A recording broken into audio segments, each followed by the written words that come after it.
आहे की खराताचा जो अँगल आहे तो अजूनपर्यंत सीआयडीने हा हाती घेतला नव्हता, त्यामुळे तोही हाती घ्यावा अशी विनंती करण्यासाठी मी आलेलो आहे.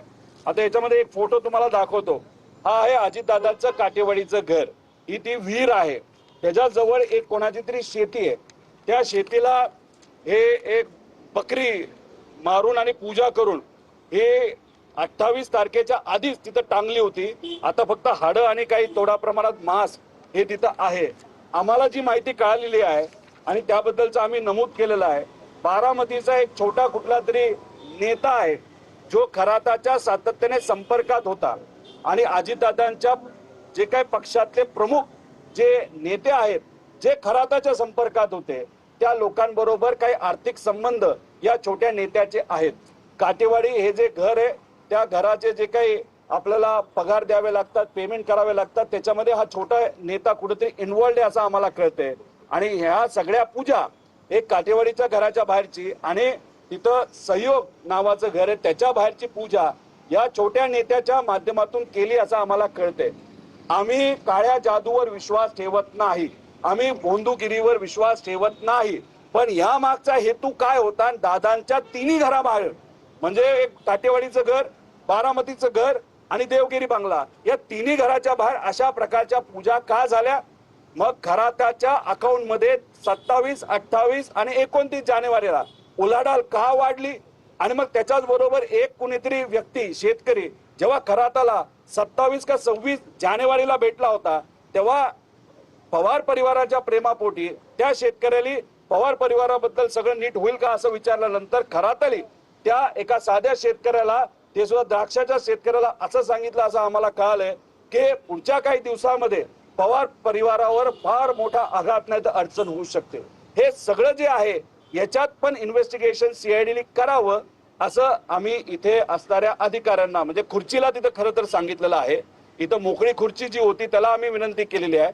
पण आमचं डॉक्युमेंट इन्व्हर्ट झालेले 140 कलमाच्या अंतर्गत माझं जे काही स्टेटमेंट आहे आणि मग मी सहज गप्पा मारत असताना नाहीतर इतरही सोर्सेसच्या माध्यमातून माहिती केली. मी 4 वेळा आलोय, 3 वेळा आलोय. VK सिंग किती वेळा आणलं गेलं त्याला? एकदा. रोहित सिंग किती वेळा आला? एकदा सुद्धा आला नाही. मग सीआयडी खरंच काय करते याचा खऱ्या अर्थाने अभ्यास करण्याची त्या ठिकाणी जरूरत आहे असं मला तरी वाटतं. त्यामुळे आम्ही कष्ट करून जो FIR आणला त्याच्यावर फक्त तिथं कुठंतरी एन्क्वायरी केली जाणार आहे, इन्व्हेस्टिगेशन केलं जाणार नाही असं दुर्दैवाने त्या ठिकाणी आम्हाला कळतंय. अजून कोणाचं काय आहे का? फार गंभीर आरोप केलाय. एक तर DGCIने ती एजन्सी जी नेमली तेवढं जरा पुन्हा खुलासेवार सांगा.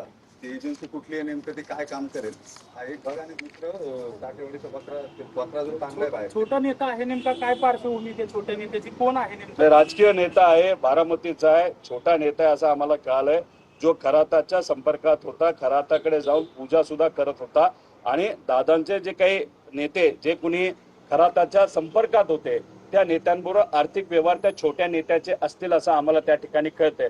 आता आम्हाला जेवढी माहिती कळाली आम्ही सांगितलं. आता इन्व्हेस्टिगेशन पोलिसांनी करावं ना, पण पोलिस तोंड बघून जर इन्व्हेस्टिगेशन करत असेल, सत्ता बघून आणि पार्टी बघून इन्व्हेस्टिगेशन आणि FIR करत असेल तर खरंच दुर्दैवाने एवढे चांगले अधिकारी पोलीस विभागात असताना, कॉन्स्टेबल पासून सर्वच पोलीस विभागाचा आम्हाला आदर असताना ठराविक 4-5% लोकांमुळे दबाव घेतल्यामुळे जे पोलिसांचं नाव आज या महाराष्ट्रामध्ये खराब होते ते अतिशय दुर्दैवी गोष्ट असं आम्हाला म्हणावं लागेल. छोटा नेता कोणत्या पक्षाचा आहे नेमका?